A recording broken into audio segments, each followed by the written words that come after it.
Hello, my name's Justin LeClue, and I'm here today with Will Sloan. And you're listening to the Important Cinema Club Shocktober edition. Ooh, Justin almost forgot what the name of the podcast was. I want to suck he's your more blood. podcast than man. He's like, is it Bay Street Video? Is it... Where am I? That is the true horror of this October month. But listen, it's the fourth and final Shocktober episode for the year. And we always like to highlight...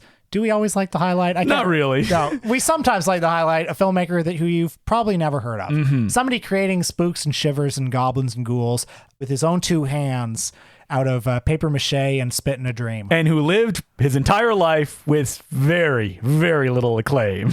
So we are living in the golden age of physical media, despite what you might have heard.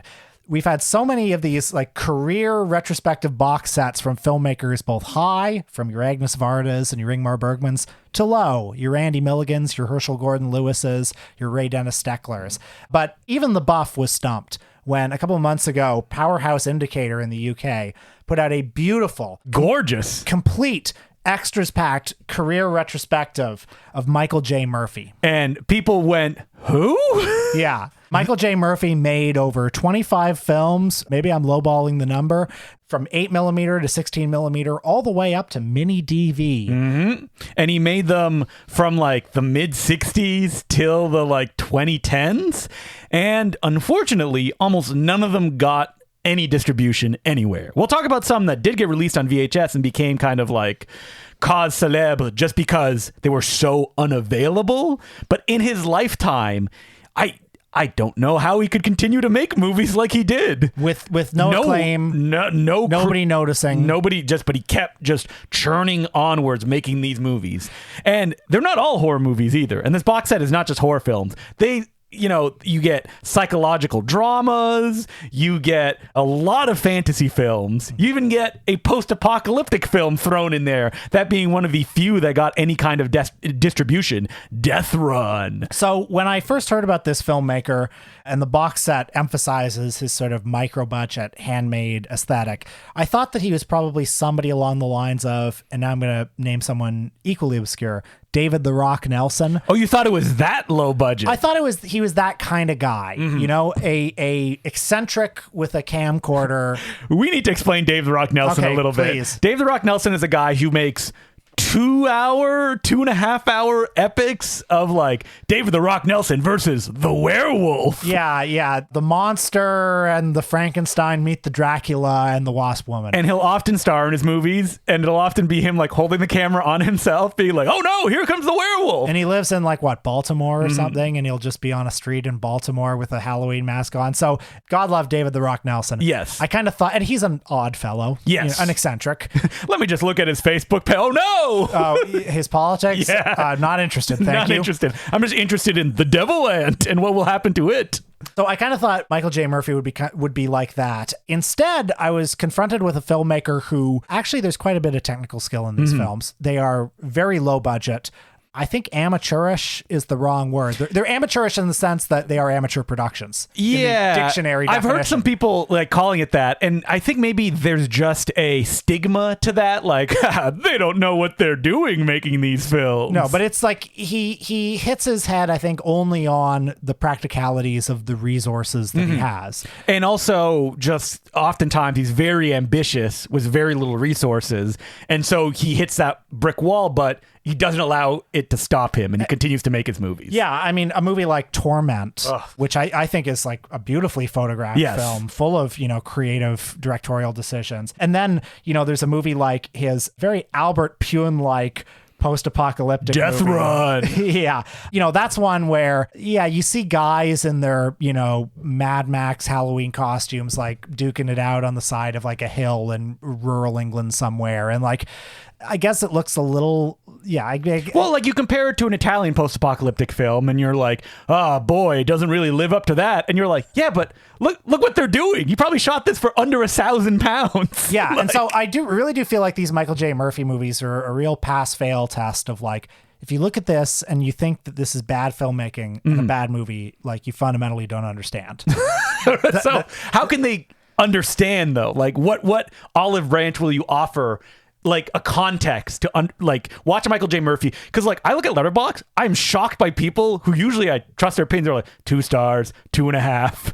Is that just expectation versus reality? Like preparing yourself for something like this? Well, maybe I'm going to contradict myself in saying 2 points here, because one of them is I think that on their own terms, they harness the amateurism, quote unquote, and create a mood. They create a style. They create something very enveloping. Certain of these movies with their like wall-to-wall Casio keyboard soundtrack, you know, the darkness, the disorienting editing, the disorienting acting, they do create a kind of dream state. There is an intent there, and there's also a well-informed and directed intent of creating these stylistically. Like, yes. Because you want to compare him to someone like Andy Milligan, who like that's just throwing everything at the screen, just anger, like you barely capturing the people on screen with the news camera that he's using. And like Andy Milligan, I do think there was even like maybe a little bit of intent in his style. No, I think so too. You know, for those who don't know, Andy Milligan is a kind of Ed Wood of New York figure. But Andy Milligan truly didn't like sweat the technical stuff at all. I think Michael J. Murphy does. I think there's a lot of beauty. And I also think Michael J. Murphy is conscious of amateur aesthetics and harnessing them into a style and into a mood. So something that people need to be aware going into these movies is the majority of them, the actors speak in almost a Bressonian deadpan when they talk, where they're like, oh no, what's going on? There's a supernatural force. But that feels like part of the intent. Look, Ringo, it's blue meanies. That's the only accent I can do. But like you watch some of his horror films and that's how everybody kind of speaks, but it's not like you can feel him going, oh, can you tamp your performance down a little bit? Because I want to keep it at the level of everybody else. I also think that his movies they have that quality that a lot of the best micro budget exploitation guys have. A Ray Dennis Steckler, for example, where it's like, well, there are no rules. Matt Farley and Charlie Roxburgh have a bit of this. It's like, this is our production and we'll actually do whatever we want in it. Yeah. So you get a movie like Torment, which conforms to no genre expectations. Well, if you were going to sell it, you'd be like, oh, it's like an erotic thriller that come out in the 90s. We can talk about Torment. It's about a singer who is having some personal issues, maybe some identity, like what is my point in life? So she decides to go to an old English cabin out in the woods or isolated. You're going to see a lot of these in Michael J. Murphy's filmography because that's where he lived around. And when a handyman comes and visits, they start a relationship. And whoa, what's that title? Torment? What does that indicate? Where's that going to go? I don't want to spoil it for people, but I can just assure you it does not go where you think it does. And interspersed throughout all this, there were kind of, giallo elements to it. And some rockin' original songs in the movie. Well, yeah, this is the thing. It is like half a musical of her where she's this like cool, like almost Debbie Harry-ish new wave singer. Very Jim Steinman-esque songs that she sings. Yeah, just one after another. And all these songs, and as well as the kind of ferocity of the Debbie Stevens performance in the middle of it, it has this pressure cooker atmosphere, as well as the blunt graphicness of Michael J. Murphy's visual style. This is one of the ones I've seen where, he's doing all sorts of things with light, like light reflecting off surfaces. Yeah, he's also using that, like, I don't remember exactly, like a filter to give everything streaks on screen as well, almost giving it like a wavy, dreamlike feel. And, the dreamlike quality, I think, is there in all his movies, but this one in particular, because all the characters act like facsimiles of characters that you see in other horror movies or other movies. Like certain of those Italian exploitation movies you were talking about have that lost in translation, mid-Atlantic dreamlike quality of, oh, this is what Italians think a suburban American family is like. And, this obviously isn't mid-Atlantic, but it does have a bit of that, like, this is an amateur or an amateurish production where everybody's dressed like there's a great characters scene in movies where the pop star does a big concert in like a dining hall somewhere and they even lampshade it by having character go, wait, is this supposed to be your big comeback in this shithole? yeah. Like, it's all Michael J. Murphy could afford. So tell me a little bit about Michael J. Murphy, because I struggled to find information on him. Here's the thing about Michael J. Murphy, and I think it's something that's keeping people back from really getting into his work, is that I wish there was more context around him. That like if you watch the Powerhouse Indicator box set, there's some documentaries that are spread throughout all the discs. An interview with him as well that's on there from before his death, where he comes across as a surprisingly normal seeming man. Am I wrong to No, absolutely grounded. I think that you would have to be that way to be able to continue to get friends and family or strangers to appear in your movies for basically no pay. And that like there's even the very thick booklet kind of gives some background into him, that he was just a movie passionate kid, that like he made some films when he was a teenager that like he would play, and that everybody in town would come and visit, even the mayor, and he would charge, attendance to come and see. And eventually he got to the point where he got an internship. He worked on like a British film production. He was in Elstree Studios, I believe, and he was 16 years old. I believe his headmaster helped him get that. And he was on the set supposedly for 2001: A Space Odyssey, saw Stanley Kubrick work. But he didn't like it. He didn't like the way that the system kind of didn't allow everybody to be hands-on in the production, which is what he was used to. Probably wrong to be on a Kubrick set if you want to see hands-on, like collaborative and then stuff. It gets a little bit fuzzier because, especially in the booklet when they're breaking things down, it says, and then he made like 100 movies back to back to back. A lot of them he would go on Greek vacations and bring his cast and crew, and they would try to shoot it in like 5 days. The booklet documents movies that got started, that didn't get finished, that got tried to get started again, that didn't get finished. Something interesting about his career and his filmography is that he would return and remake the same movie again and again, because if no one's seen the first one, like, why wouldn't he if he feels that there's something there? For example, he made a kind of like a psychological thriller called Secrets in 1977 that they shot in Greece. But then later on, he made basically the same movie called Quailin in 1983 with all the genders flipped and a more of a supernatural slant on it.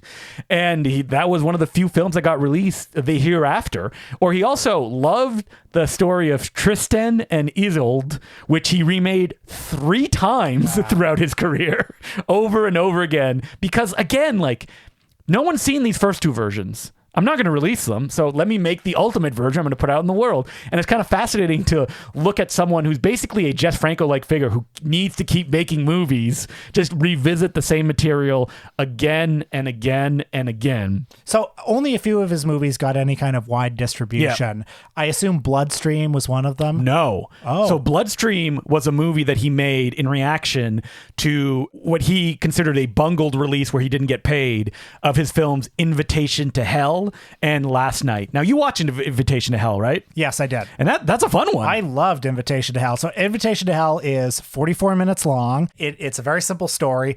One of his real qualities as a filmmaker is he's a very economical storyteller and really gets into it without, I think, sacrificing the characters. I like, as a screenwriter, I'm always surprised watching his movies in that, like, where another filmmaker would end the movie with the punchline that you expect when you read the premise of, a woman goes to a party and maybe there's something weird at the party.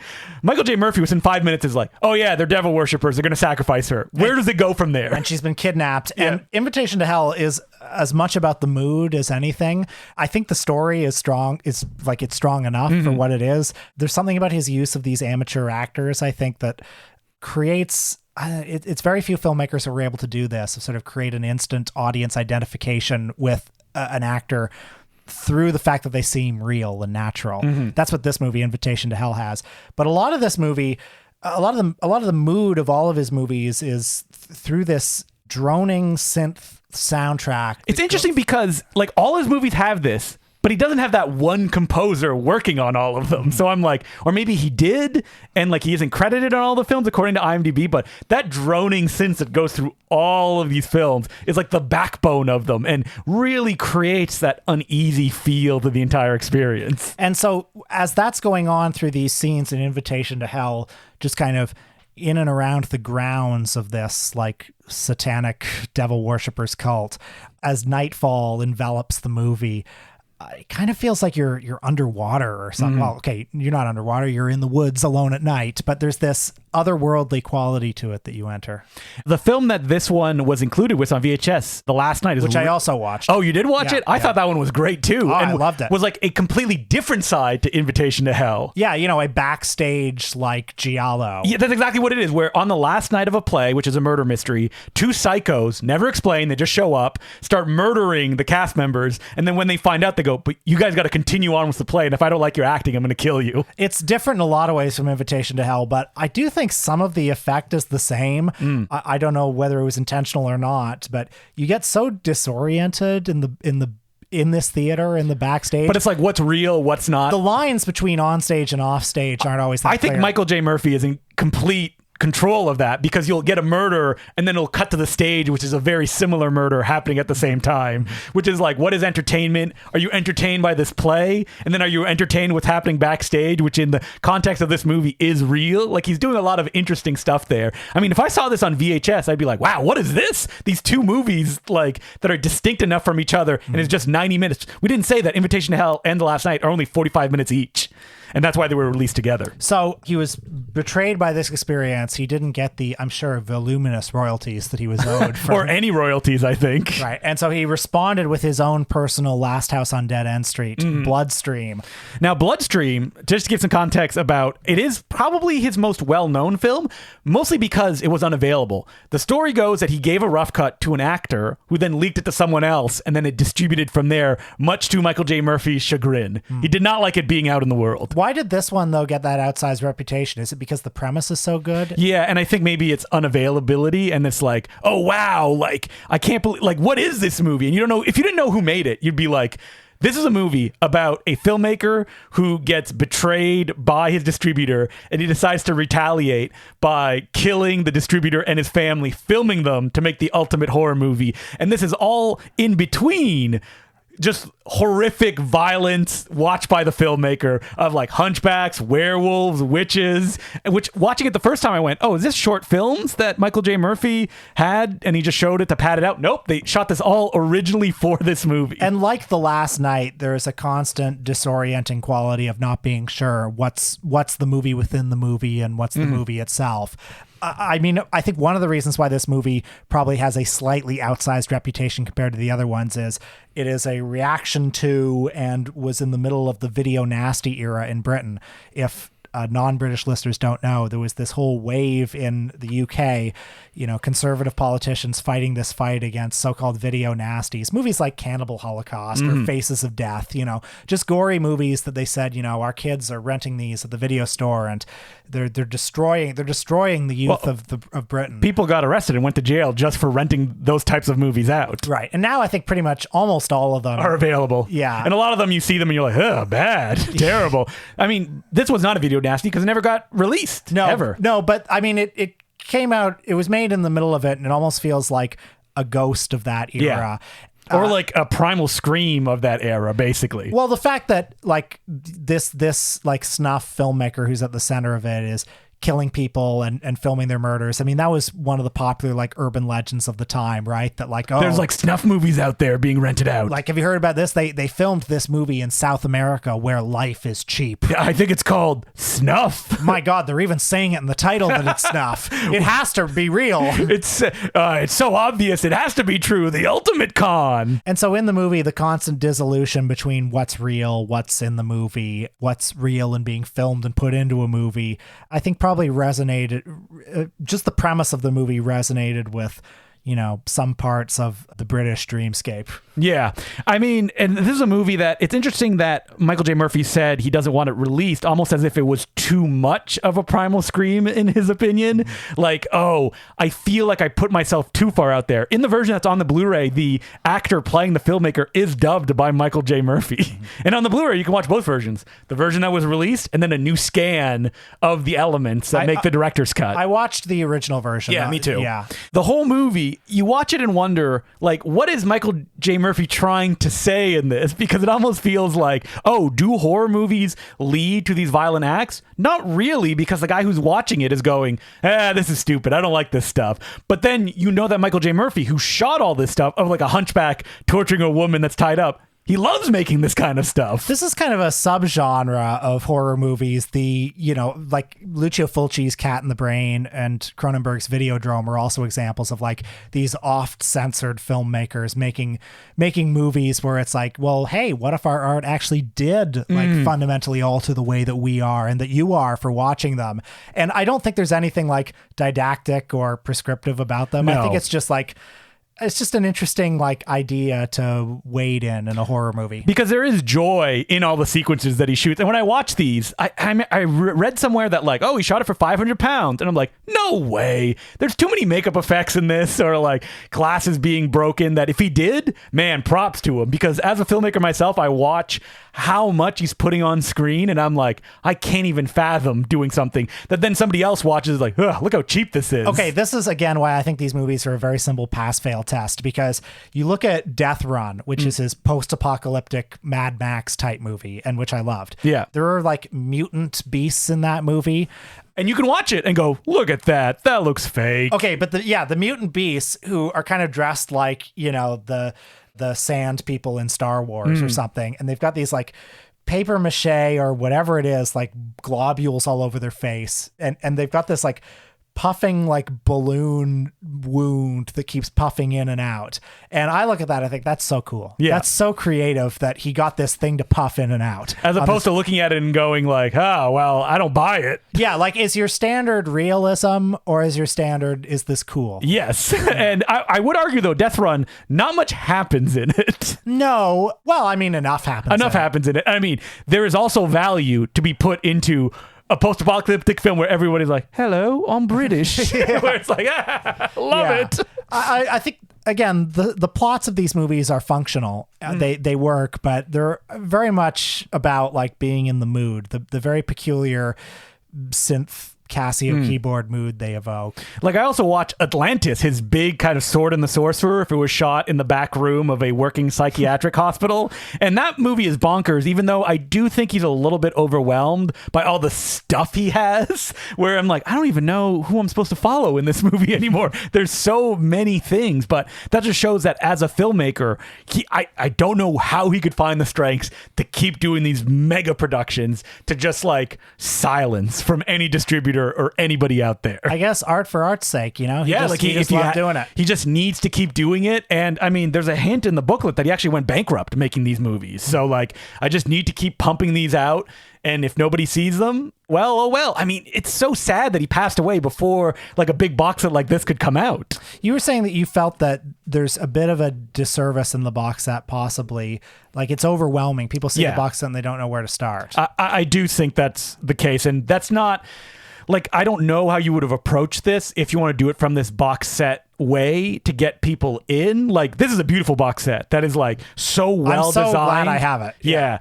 And I'm glad that there are like endless movies in this box set. But I think that's what people bounce off of, is that because of its low budget nature, not knowing where to start, not having enough context for it, they often watch one or two and then go, this wasn't really for me. When like, it's like, no, but you got to watch more to see the entirety of it. I mean, if I was going to recommend people start, watch Invitation to Hell, watch The Last Night, watch Bloodstream. And because those are all thematically linked, because those two lead into the third one. Or start with Torment? I don't know. Yeah, I mean, Torment is probably one of the slickest ones I watch on the box set. Torment was my favorite one that I watched. Yeah, it's definitely my favorite too. It just has a very strange... I've never seen a movie with a tone like Torment. I really liked, it was released in America as The Hereafter, and I can never remember the actual title because it's a word I don't recognize. The kind of word that you get the definition within the first frame of the film, Quailin, which is like a diabolique style, like a guy maybe murders his father, so he gets the money in the house, but then his father's will says you only get the money if you live in the house, and then he is haunted by maybe the ghost of his father. And let me just say that 30 minutes in, there's a big twist that completely recontextualizes the whole movie, and then it goes in really fascinating ways. Like, that's another really good one on this box set. But again, I'm coming from the perspective like Will, is that like, we haven't seen all of these either. Like, maybe there's another big winner that like, oh, well, you had to watch this one. But yeah, if I were just selling him to people, if I were selling this box set to people, it's just like kind of unbridled imagination and creativity and risk taking, like artistic risk taking. These movies go in they go in any direction. Some of them are truly unpredictable, like Torment, with a tone that is unlike anything I've seen in one of these micro-budget horror movies. Absolutely agree. That when you watch these and just like the way they're shot, edited, performed, scored, no other movie will be like Michael J. Murphy's films. Yeah, they're hypnotic and they're a little bit funny, and it's sometimes hard to tell how funny they're supposed to be. Yeah, I think that like they're even a rung way lower than like Motown films that you're like, oh, I get it. Like this is a comedy. Like Michael J. Murphy, maybe 3-4 movies in, you go, oh, he's in on the joke. Yeah. But there's also incredible, I think, formal beauty in these movies. I absolutely agree as well. On their dollar store level, yeah. So, like, get this box set because this came out. I think people were excited about it, and I feel like most people bounced off of it because they were like, I don't know, maybe it's just not for me. And it's like, no, just look into this, discover it, watch it. Michael J. Murphy deserves to be on that same level of people like Ed Wood or like Andy Milligan, Ray Dennis Steckler. Like you put them all kind of in the same box, but even though they're working all on different tonal and stylistic levels. So, do we have any letters? We do have letters. As per usual, you can send us letters at importantcinemaclubpodcast@gmail.com. The first letter goes 6 degrees of the Important Cinema Club. It's from NP. He goes, hey, Justin and Will. I've been meaning to write in after absorbing myself in your podcast over the last few months, and I was musing on the tangled and gradual way which I found myself in the world of little scene cinema in which you seem to live. I've been a fan of Red Letter Media for 6 or 7 years prior, becoming aware of No Such Thing as a Bad Movie podcast by looking for more of Calling from Canada's content. And I thought, who's this other guy? He's pretty loud. But I came to love listening to the No Such Thing pod as well. For the record, I'm very loud on these podcasts. I can be very loud when I'm in group. I feel like I'm not that loud. I feel like you're a little more mellow on this episode, though. Don't you think? The letter continues. Oh, what's this Important Cinema Club podcast you keep talking about? If it's important, I better check it out. Oh, this Will guy has a very distinctive voice as well. And he keeps talking about, can you guess, Will? He's going to say porn. Hardcore pornography. What can I say? I guess this is my fate. What a character. After finding the Important Cinema Club, I've also started listening to the Bay Street Video podcast as a collector of physical media. What's next? Can I make the leap to Michael and Us? Is it too much politics, not enough movie? I'm not sure yet. I mean, it might be, but hey, come on in. The water's warm. Hey, you like comic books? The Very Fine Comic Book Podcast is waiting for you. You could spend your whole life listening to podcasts that we've done. I'm also a listener of Tarantino's Video Archive podcast, which I think is also good at spotlighting forgotten film, and a longtime listener of Sardonicast, which I believe April and Colin are guesting on very soon. Just to say, 6 degrees, yeah, you've fallen into my trap, listener. that was all the intent. Now you're paying Justin's rent. How do you like that? Nowadays, wait, he could not be a Patreon subscriber, in which case, we don't got him yet. Oh.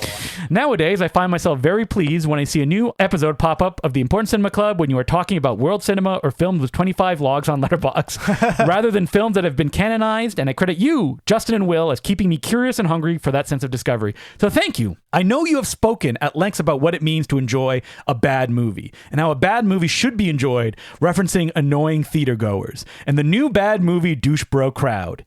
Is this the fault of Red Letter Media, or God forbid, Cinema Sins? Is Cinema Sins still around? I think, well, I actually don't know if they're still around. Yeah. Those everything wrong with, I don't know, Spider-Man in 25 minutes videos. I don't know. Where it's like, a guy shooting web out of his hands? That wouldn't happen. But I think that these more mainstream channels gave me a direct line to the world of low budget and forgotten cinema, which I don't know if I would have found otherwise. So for better or for worse, here I am, ready to follow the Important Cinema Club into the abyss. Well, I mean, I always said that about Mystery Science Theater. You know what? I absolutely agree with what Will said, is that like, listen, does it create people who feel better than the movies that they're watching? Yes. Does it also make people very curious about the films, create kind of an attachment there, and they want to know more? Clearly, the letter writer here proves it. But, you know, the letter writer is referring to the phenomenon of going to a repertory cinema and seeing a movie like, oh, I don't know, Showgirls, or what's a popular rep cinema movie that people might laugh at? Room, I guess. Yeah, stuff like that. And like, or even just kind of like normal, like, have you seen, I saw Twin Peaks Firewalk with Me once at a rep theater, and like, I didn't see that screening. Bad laughs. I hear that happens all the time with Firewalk with Me. And I mean, listen, I'm not going to be the laugh police, but Justin and I just hosted a screening of a little Canadian movie called Things. And man, I wish we could bottle that atmosphere and spread that in every theater everywhere, because we had actual cast members from the movie there, and there were laughs all through the movie, and they were laughs of like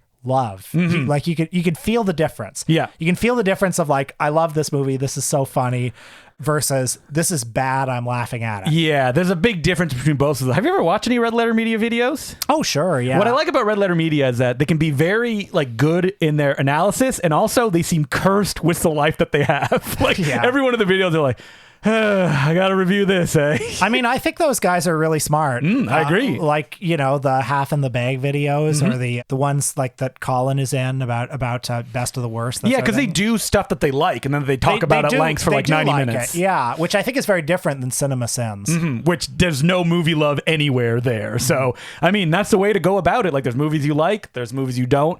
Now, it's all about, as a listener, I mean, if you're listening to this, we've already got you. You're listening to all this. If you listen to the Michael J. Murphy episode, you got nothing to prove.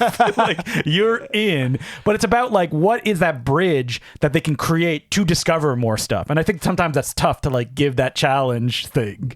It's interesting that like the Red Letter Media guys did make movies themselves, and they're like, this is too hard. We can't do it. Yeah. And they just went back to doing their Red Letter Media stuff. Even though I love the idea that like the first film, Feeding Frenzy, I think the guy said, I just want a 30-minute shower scene, and you're waiting for something to happen that never arrives. That's really fun. I love that. They didn't do it, it's like unfortunately. Samuel Beckett. Yeah, exactly. Have you, out of curiosity, ever seen the movie Blood Hook?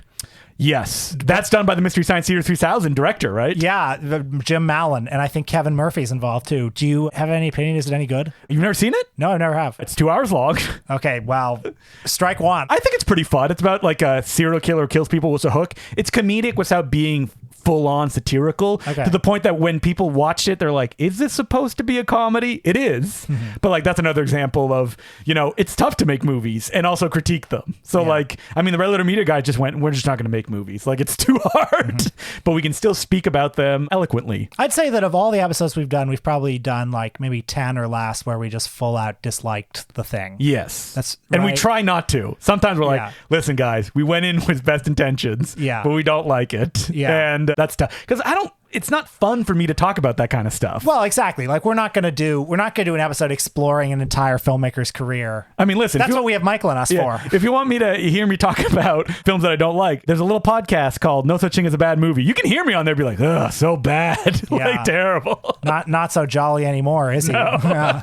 So you can hear me there. If you're tired of this enthusiastic Justin on this podcast, go to that one for sometimes oh boy, I can't believe we had to watch this movie podcast. You know, unless it's really bad, in which case I'm the one who's like, yeah. What's great about our other podcasts is we'll look at Letterboxd and we'll see each other log certain movies. And we know it's for a podcast. It's like, well, there's only one reason he watched Master of Disguise again. Again? There's only one reason he's watching The Santa Claus 2 for the 5th time. A movie that he's never liked. Deck the Hall for the 10th time? Well, I love Deck the Halls, though. Now, that's a torturous experience. Danny DeVito saves that film. Love it. Or the Christmas with the Cranks. We got to do that this Christmas. Okay, what's our Christmas episode? Ooh. Bad Christmas movies? Well, that's so easy. Yeah, we can just do that, I guess. Because I've never seen Christmas with the Cranks. I know it. Yeah, you know it. Is there enough bad Christmas movies for us to do? Do people have Christmas movie suggestions? The one thing I know about Deck the Halls is that was the movie that Danny DeVito showed up drunk on The View to promote. Yeah, clip is so funny. He was talking about fucking his wife in the Lincoln bedroom. Love it. Danny DeVito, a little sex machine. And he starts to like sit on the knees of one of the hosts, and he starts spoiling the end of the movie, and they're like, hey, no, don't spoil the movie, so don't spoil the movie. He gave that movie as much respect as it deserved. Yeah. Wait, what were we talking about again? Doesn't matter. Do we have any other letters? Well, thank you very much for that letter, NP. We do. We have one from Theodore, and it goes, hello there, my favorite pair of Canadian cinema deities. Deities, whoa. Whoa. Don't know about that. First, I want to thank you both for so much for luring me into the carnival of Christian bazoinkness that is Ron Ormond. Ron Ormond. Oh, man. One of us. And Justin specifically for making me go watch Hundreds of Beavers, the funniest film of the year. This is Justin speaking. At a local film festival screening, this film spiked my serotonin levels to 9,000. I wanted to ask you two about the always ongoing back and forth discussion regarding longer running times. Listen, we've talked about this before. Love talking about it. To make our opinion heard. I feel like I don't have a fixed position on longer running times, but what does Theodore have to say? This year, we've had both Oppenheimer and Killers of the Flower Moon scratch that seemingly bladder-dreaded 3-hour mark, and many out there, both film fanatics and popcorn-munching laymen, have spoken about them being too long, and even before their actual release took place, which I find quite baffling. It seems that longer, mature prestige dramas have shifted mostly to TV, which perhaps is a contributor to the slappy, wavy hand pre-watch criticism, and even when Scorsese himself, who should be one of the very few directors to trust with epic lengths, raises eyebrows for stretching out a story. I have to wonder, when and for what film is a 3-hour plus runtime acceptable? This is a very easy to answer question, when they're good. Exactly. That's it. But I would say, yeah, Killers of the Flower Moon, A, wouldn't cut a second out of it. Nope. B, that runtime is very important. Like the movie, You got to sit with it. It's doing something with duration there. You really have to sit in that movie and let it get inside your skin. Like it hypnotizes you with its pace. And even Oppenheimer. I didn't feel the length that much when I was watching it. But there are certain, like The Flash. You saw The Flash, right? Terrible. I hated it. The whole midsection where it's... Wait, did you see The Flash? Yeah, I think Let me I look at his did. Twitter to see. I know you're not Yeah. tweeting about it now. Yeah, the whole midsection where it's just the two Ezra Millers doing shtick with each other. Like, I'm sorry, 30 minutes of that movie felt longer than... 80 minutes. Make that movie 80 minutes long. Any scene felt longer than Killers of the Flower Moon. And now here's the thing. Do I think every movie should be between 80 and 85 minutes? Yes. Do I think that filmmakers should be allowed to make 3-hour movies? Yes. Like that's what it comes out. And those seemingly contradictory positions are both ones that we can hold. I've tweeted about this and people have angrily tweeted about like, how dare you? And you're like, who do you think I'm saying is not allowed to make 3-hour movies? Yeah. Like Martin Scorsese, no, he can do it. Yeah. Even Christopher Nolan, yeah, he can do it. Perfect running time, 63 minutes. Yeah. Wait, let me see how long Bela Lugosi and Brooklyn Gorilla is. Yeah. Preferably with a Groucho, a Harpo, a Chico in the middle of it. You know? Yeah, perfect. Hey, if the Three Stooges, you get a short at the beginning that's 15 minutes long, heaven. Yeah, great. Wait, before I forget, did you hear that they announced that there's a theatrical Looney Tunes movie coming out? I was looking at that on my phone literally when you opened the door for me to come in. That's why your mouth was agape and you're Yeah. like, huh? Yeah. I can't believe it. I'm happy it's happening, even though it's a little weird. It's a Daffy Porky doubleheader. Well, our online friend Branson Reese had a letterboxd review of a Chuck Jones cartoon called To Duck or Not to Duck, where he wrote, and I'm just quoting from him, "There's a real teacher assigning a project in May that won't be due before the grades go out energy when it's just Daffy and Elmer. Daffy doesn't love Elmer the way he loves Porky, and so he gets to be even crueler." And, there's something in that I feel like I kind of like those counterintuitive. What are the high Porky and Daffy shorts, though? I'm trying to think of them. Oh, well, there's the one where they go to... Oh, so wait, that was Porky and Sylvester. Yeah. The haunted house one. Yep. Daffy and Porky. Struggling. Man, if Branson's listening to this right now, he's like, you idiots! Yeah. Porky's Duck Hunt. The very first one. Yeah. But that's what Porky is like torturing. Or Daffy's torturing. I know one. The Ducksters, which is like a radio... I'm pretty sure there's a... Wait, is that the one that's the... He's like a radio Dick host. Tracy? No, that's the Great Piggy Bank Robber. Yeah. The Ducksters is... Daffy is a sadistic radio host who's like hosting a game show and he keeps torturing Porky. I don't think I've seen that one, but I know that the hundreds of new Looney Tune shorts that were made, there was a lot of Daffy and Porky ones. And now they're all lost media. Are they lost media? Well, I don't know. Probably. You could probably find them somewhere. But it's like difficult, and in Canada, I can't really find them anywhere. It's like, Yeah. what are you guys doing? Tax reasons. And this letter just wraps up with, do modern audiences only accept long run time for conclusive saga events like Endgame or more action-oriented epics? And if so, why? I think people don't balk at long run time, I guess, if they think that it's not going to be homework. I'm putting this in quotes. That's right. When it's like, oh, it's Avengers Endgame. Yeah, bring on 3 hours and a half. People are fine binge watching 10 episodes of a TV show that are bad or just Right. okay. Yeah. So, But they know Killers of the Flower Moon will be... Not even they challenging. think it Yeah. will be work. yeah, and I think that's so funny that it's like, yeah, give me 20 hours of something that, is not that good rather than 3 hours of something that's really good, but I need to confront something when watching it. Mm-hmm. So, as per usual, you can send us letters at importantcinemaclubpodcast@gmail.com. And what are we doing on a Patreon this week, Will? Well, speaking of Mr. Scorsese, we are talking about his new movie, some first impressions on Killers of the Flower Moon. A movie that, well, I won't tell you here if we liked it or not. You'll have to become a patron. Yep, that's right. Did we like it? Did we not? Our answer may surprise you. So, next month, we're jumping into International Month. That's right. 4 weeks, 4 different countries. we will be exploring auteurs from all of them. Now, last year when we did this, we picked countries that we had never discussed before. That won't necessarily be the case this year because the first director we want to talk about is, y'all ready for this? King Hu. King Hu. That's right. Taiwan's art house martial arts master. Yeah. We are going to be talking about Touch of Zen, of course. We'll be talking about, man, he's got so many movies. Yeah, Touch of Zen, Dragon Inn, you should definitely watch. Dragon Inn. Come Drink With Me. Yeah. Those are The hits. Yeah, The but we hits. should challenge ourselves too, because like there's some later period film. Well, I've got one. Yes. I've got one that's very obscure. What's that? I don't think it's available anywhere. Okay. And you're going to have to find out next week. Oh, yeah. Because I forget what it's called. Well, yeah, there's a very obscure one that you're definitely going to want to check in next week's episode to find out what that is. So, King Hu next week. And then after that, we're going to explore the globe. That's right. So until then, my name's Justin LeClue. I'm Will Sloan. Thanks for listening. Before we get to the rest of the episode, I'd like to thank some of our new patrons, who include Mike Opal, CJ Fusco, Sean Belding, Luke Welling, Relaxock, Irene, and Chris M. Thank you very much for becoming patrons. We would not keep doing this without you. Well, Justin, you did your annual 24-hour horror movie mind melter on Twitch last weekend. 24 hours of horror movies. You know, before starting, I asked you, is there any other genre that a 24-hour movie marathon would work with? And I'm not convinced there is. Like, what do you think? Well, yeah, Peter was asking me recently, like, could you do an action one? And I was like, it'd be difficult because you don't want the same movies, you know, butting heads against each other. A lot of time people go like, oh, I love double bills. You should do these two movies as a double bill. And I think, yeah, but those movies are too similar. You wouldn't want to watch them back to back. That's right. You want things that are distinct or play off each other. And that's how I always try to program these bad boys, in the sense of like, I expect someone to start right at the beginning and to watch it right until the end. And then you can have like a wacky, splattery Hong Kong horror versus like moody J horror versus an American anthology film versus so many different varieties. But the other challenge I give myself doing these things is, I understand people are watching these at home.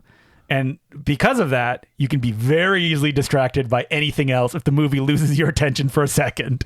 Then you're like, oh, I'm bored. I'm going to look at something else. And it's like, no, I've lost you.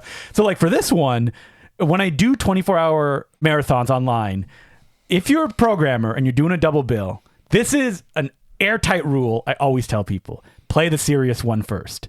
Even if you think like, oh, but it's better, I want to play it second. Don't do that. Play the serious one first. What about the idea that the first one should pop to hook them? Only in more than 2 movies. Okay. And I've only learned this through programming for years at the home Laser Blast Film Society, that I would find people's attention would drift after that first one, that when they're sitting down for that first movie, they're ready, they're about to watch it. But we're also not programmed really to watch more movies than one, like in a theater setting. So like your attention drifts after that. And so you want to hook them usually with something slow that will make them lean into the movie because you've got 100% of their attention. You don't need to get their attention if they're sitting in the cinema because you've already got it. While online, absolutely different. You need to pop right off the beginning and be like, look at this crazy thing. And then after that, you know, I started with an anime movie that was only an hour long that had everything in it.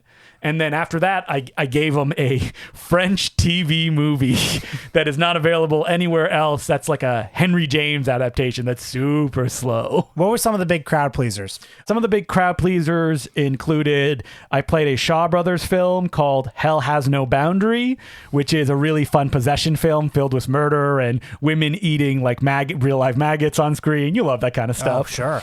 A surprise one that popped was that I was running way under time and people were coming in being like, hey, the movie said it was supposed to start. And I was like, so I need to pad out the time. And so I randomly played 3 Mickey Mouse horror-based short back to back, starting with The Haunted House, 1929, followed by Lonesome Ghost, which is Mickey, Goofy, and Donald are in a haunted house, which I found that Disney just posted online. You can download it in a new scan. It was part of their D23 celebration. And then, which I believe me and Will have talked about this one, 1995's Runaway Brain. I know it. Back to back to back. People very much enjoyed it. I was shocked. People were like, this is amazing. I would have never watched it if he had not played it during this marathon. And then out of respect to the original programming, did you then show A Kid in King Arthur's Court? Yeah, of course. It needs to follow what Runaway Brain was originally attached to.